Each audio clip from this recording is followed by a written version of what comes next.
Coucou les amis, c'est Claudia Reynaud encore et aujourd'hui je suis là avec beaucoup d'énergie, beaucoup d'amour, beaucoup de force pour vous, tout en vous souhaitant un bel été. J'avais envie de parler, d'expliquer en profondeur ce que c'était un voyage dans le monde d'en bas. Comment est-ce qu'on va faire la rencontre de ces mondes? Et récemment, je vous expliquais ce que c'était un voyage chamanique en vous disant que c'était un voyage où on rentrait dans une communion mystique entre notre âme et entre les mondes subtils et les mondes invisibles. Donc grâce au son du tambour, on peut partir en voyage, on peut aller explorer. Bien évidemment, ce voyage chamanique, il doit être instruit, il doit être guidé par un chaman. Idéalement par un chaman ou par une personne qui a été formée par un chaman, puisque la personne, elle doit partir en toute sécurité, puisque cette rencontre parfois peut nous effrayer un petit peu, peut nous faire peur, puisqu'on va découvrir plein de choses, comme je vous l'ai expliqué récemment, des vies passées, dans cette vie, mais on peut aller travailler sur notre passé, sur notre présent et même sur notre futur. Voilà. Donc un voyage chamanique, c'est toujours une exploration extraordinaire dans un monde subtil et invisible. Donc grâce au son des tambours, on va être guidé afin de pouvoir rentrer dans d'autres dimensions.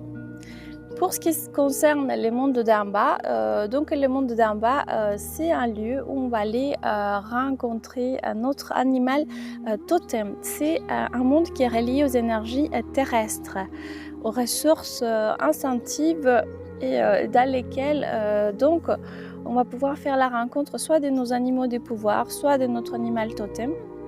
Et c'est un monde qui est relié donc aux questions pratiques de notre vie quotidienne. Donc quand on part à la rencontre de ces animaux, on peut bien évidemment rentrer en contact direct avec eux. On peut communiquer avec eux, on peut leur demander de nous expliquer par exemple une situation, on peut leur demander de nous donner de l'énergie. On peut par exemple leur demander de nous soulager dans ces situations, de nous aider à guérir. Et donc il faut être très attentif, il faut être très à l'écoute des animaux, très à l'écoute aussi de notre corps physique, de nos ressentis, puisque ça ne va pas forcément passer par un message qu'on va pouvoir entendre. Parfois ça peut être à l'écrit. Par exemple, je m'explique. Vous allez partir à la rencontre de votre animal de pouvoir ou de votre animal totem. Et peut-être que pendant tout au long du voyage, vous n'allez pas avoir un message clair, mais peut-être qu'en revenant, vous allez faire l'écriture automatique ou l'écriture intuitive. Et à ce moment-là, vous allez pouvoir donc récupérer, recevoir les messages. Parfois, c'est vraiment, on va ressentir dans notre corps si c'est OK, si c'est la bonne chose à faire, si c'est la bonne réponse. Parfois, ça va être une odeur qui va nous transporter vers un souvenir. Et c'est là qu'on va comprendre quelle est la décision à prendre, quelle est la chose à faire. Parfois, ça va être vraiment très clair. Donc, on va l'entendre très clairement.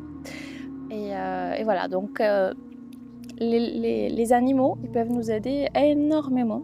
Et comme j'ai déjà expliqué dans d'autres capsules dans cette chaîne Coaching et Chamanisme, on a qui un animal totem dédié qui est équivalent d'une flamme jumelle d'une âme sœur, donc qui va être là tout au long de nos incarnations pour nous accompagner, pour nous aider.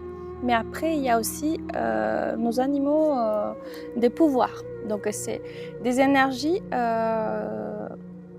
très précises qu'on va avoir besoin soit à un moment précis de notre vie, parce que par exemple dans cette année 2022, je vais travailler sur un projet spécifique et à ce moment-là, je vais avoir besoin d'une énergie différente, de quelque chose de très précis. Et à ce moment-là, il peut y avoir un animal de pouvoir qui vient nous aider, qui vient nous éclairer. Sinon, moi j'ai mon animal totem que je célèbre, que j'honore et que j'aime de tout mon cœur. Et à chaque fois que je pars en voyage avec lui, Donc il y a mes deux autres animaux des pouvoirs qui sont toujours présents. Donc il y a l'aigle qui est un de mes animaux des pouvoirs pour me permettre d'avoir du recul, d'avoir cette hauteur de pouvoir quelque part comprendre le monde spirituel. Et mon deuxième animal des pouvoirs, c'est les lapins. Parce que moi, je suis une femme qui travaille beaucoup avec la féminité, la douceur. Moi, je tiens vraiment à enseigner, à pratiquer un chamanisme qui est doux, donc un chamanisme féminin, qui n'est pas forcément adressé qu'aux femmes, mais quelque chose qui va être doux, qui va être dans la douceur, dans l'amour inconditionnel. Et donc, mon animal totem, c'est les loups. Quand on part donc dans ces voyages, vous pouvez également rentrer dans la peau de votre animal totem ou de votre animal de pouvoir. Récemment, lors d'un voyage chamanique qui ont parti dans le monde des anneaux avec mes magiciennes, parce que je les appelle mes magiciennes. Donc moi, je suis rentrée dans la peau du sphinx, pardon. Moi, je l'appelle le phénix en espagnol, mais c'est du sphinx. Je crois que ça s'appelle comme ça. Et donc, c'était cet animal qui représente la transformation, la renaissance spirituelle, qui m'a accompagnée, qui m'a aidée et qui m'a menée dans le monde des anneaux. Donc, en quoi peut par exemple nous aider notre animal totem ou un animal de pouvoir? Vous pouvez lui demander de vous aider par exemple tous les jours à renforcer la confiance en soi, l'estime de soi, à améliorer l'amour de soi, à améliorer par exemple tout ce qui est relationnel, à pouvoir peut-être vous affirmer, à apprendre à dire non, à vous relier à vous-même, à développer un niveau de conscience supérieur. Il peut vous aider aussi à vous relier aux autres, à être plus à les lâcher prise, à être peut-être plus à l'empathie, plus à l'écoute, à vous relier par exemple à tout ce qui est l'univers, à l'abondance, à ouvrir votre esprit.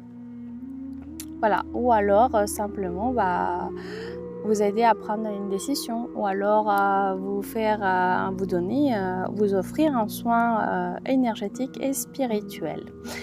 Donc, pour résumer, l'exploration du monde en bas, c'est toujours un espace sacré qui va être relié à la terre. Un endroit où on va aller rencontrer les esprits de la nature, les forces de la vie, mais aussi nos animaux totems et nos animaux de pouvoir. C'est une découverte. Pour moi, c'est vraiment une découverte. C'est une aventure qui peut être individuelle et collective et qui va toujours vous aider à élever votre niveau de conscience, vous donner des réponses, des libérations et des guérisons. Voilà les amis pour ce que c'est les voyages chamaniques dans le monde d'en bas.